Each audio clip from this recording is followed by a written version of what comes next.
On a humid afternoon in Palm Beach, Florida, sometime around the year 2000, a teenage girl walked through the gates of a luxurious mansion. The property was enormous. Tall palm trees lined the driveway. Expensive cars were parked outside. Staff members moved quietly through the hallways. To the outside world, this mansion belonged to a wealthy financier who lived a glamorous life. His name was Jeffrey Epstein.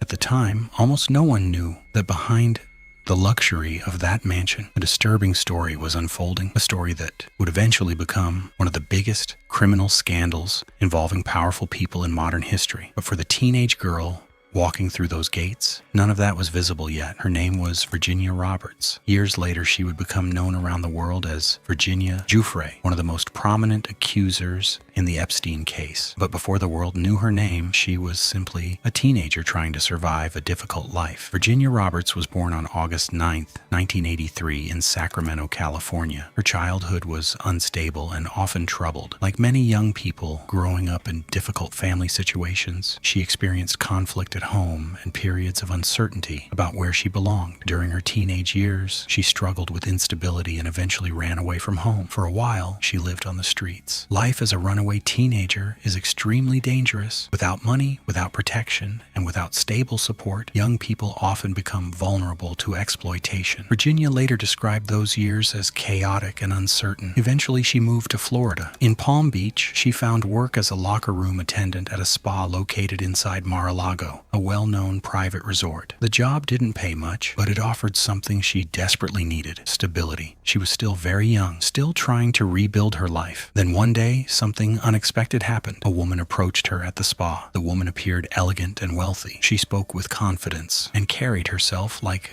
someone used to privilege. Her name was Ghislaine Maxwell. Maxwell was well connected in elite social circles. She was known as a close associate of Jeffrey Epstein. During their conversation, Maxwell reportedly told the young girl that she knew a wealthy man who needed someone to give him professional massages. It sounded like an easy job. According to Virginia's later accounts, Maxwell made the opportunity sound simple and harmless. For a teenager struggling financially, the offer seemed appealing. Soon after, Virginia was taken to Jeffrey Epstein's mansion in Palm Beach. The house was enormous. Inside, the decor was luxurious with expensive art and large open rooms. Staff members worked quietly throughout the property. To someone from a difficult background, the environment must have felt almost surreal. But according to the allegations later made by Virginia Giuffre and other accusers, what began as a massage job quickly turned into something much darker. Virginia later claimed that Epstein hurt her while she was still a minor. She also alleged that she was manipulated into becoming part of a broader system in which young girls were recruited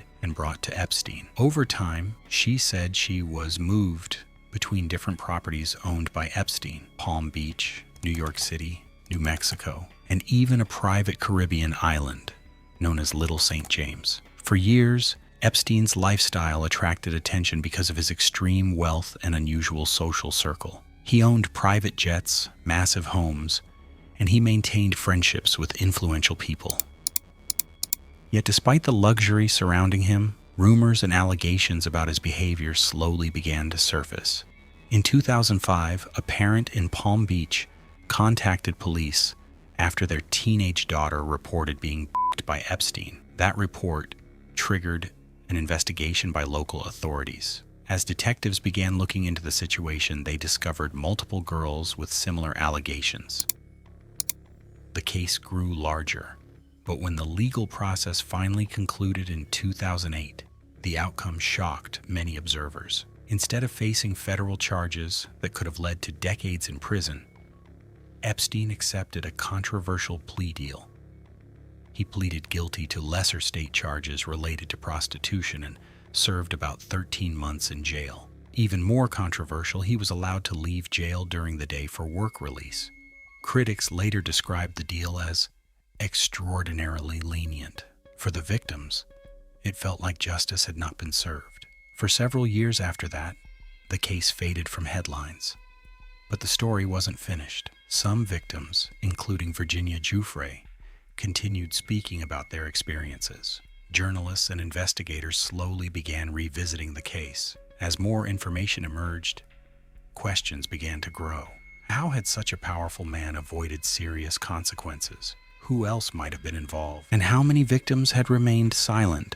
In 2018 and 2019, investigative reporting helped bring the case back into the spotlight. New federal charges were prepared. In July 2019, Jeffrey Epstein was arrested in New York on charges related to trafficking of minors. This time, the charges were far more serious. If convicted, he could have faced decades in prison.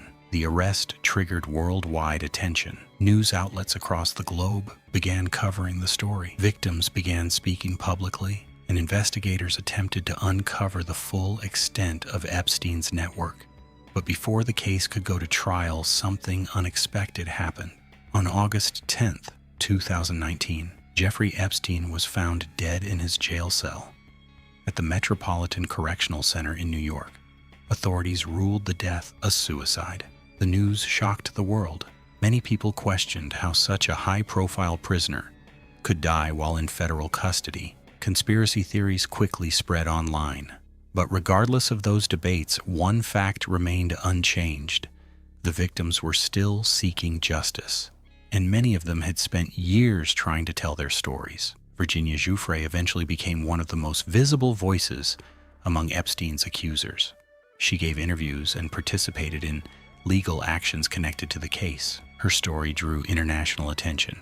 In later years, she also became involved in advocacy for survivors of trafficking and abuse. Her decision to speak publicly encouraged other victims to come forward. The Epstein case ultimately became one of the most disturbing scandals involving wealth, power, and exploitation in modern history.